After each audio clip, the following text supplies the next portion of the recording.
Game changer 2025లో విడుదలైన ఒక తెలుగు రాజకీయ యాక్షన్ థ్రిల్లర్ చిత్రం.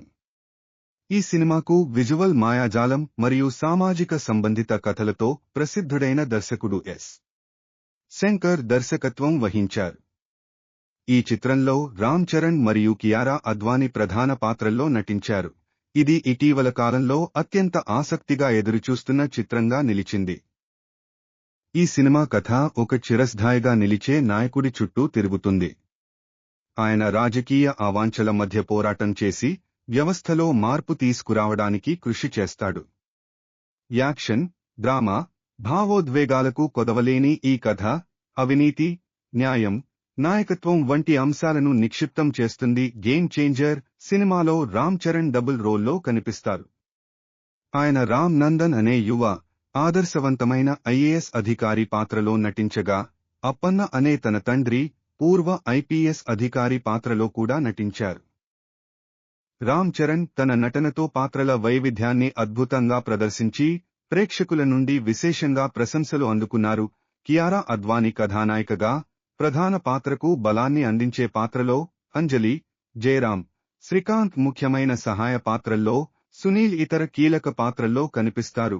గేమ్ చేంజర్ సినిమాలో ఎస్.జె. సూర్య ప్రధాన ప్రతినాయకుడిగా కీలక పాత్ర పోషించారు. ఆయన పాత్ర ఒక కపటమైన, మార్మిక రాజకీయ నాయకుడిగా ఉంటూ రామ్ చరణ్ పాత్రకు బలమైన ప్రత్యర్థిగా నిలుస్తుంది. ఎస్.జె. సూర్య నటన కథలో లోతును జోడించి ఆదర్శవాదం మరియు అవినీతికి మధ్య ఉన్న సంఘర్షణను మరింత మానసికంగా, భావోద్వేగంగా మారుస్తుంది. దర్శకుడు ఎస్. శంకర్, దిల్ రాజు, శిరీష్, శ్రీ వెంకటేశ్వర క్రియేషన్స్ పతాకంపై తమన్ ఎస్. హిట్ సాంగ్స్తో పాటు అద్భుతమైన నేపథ్య సంగీతాన్ని అందించారు. శంకర్ మార్క్లో ఉన్నట్లు ఈ చిత్రంలో బలమైన సామాజిక సందేశం ఉంది.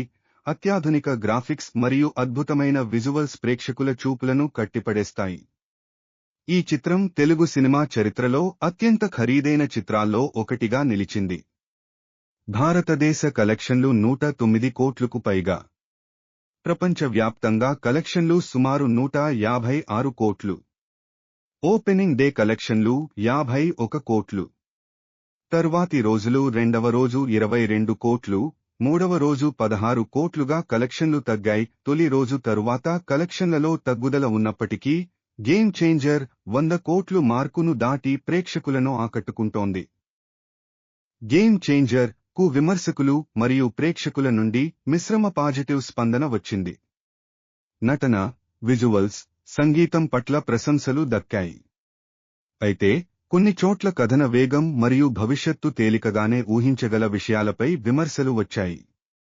అయినప్పటికీ ఈ చిత్రం బలమైన సందేశం మరియు రామ్ చరణ్ స్టార్ పవర్తో మెప్పించింది. ఈ సినిమా రామ్ చరణ్ కెరీర్లో రెండవ అత్యధిక గ్రాస్ సాధించిన చిత్రం.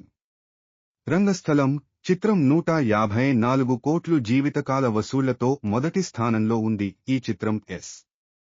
శంకర్ మరియు రామ్ చరణ్ వారి విజయవంతమైన కెరీర్లో ముఖ్యమైన భాగంగా నిలుస్తోంది. 2025 జనవరి 15 నాటికి రామ్ చరణ్, కియారా అద్వానీ ప్రధాన పాత్రల్లో నటించిన గేమ్ చేంజర్ బాక్సాఫీస్ వద్ద విశేషమైన కలెక్షన్లు సాధించింది. మరిన్ని వీడియోల కోసం దయచేసి నా ఛానల్ను సబ్స్క్రైబ్ చేయండి మరియు లైక్ చేయండి.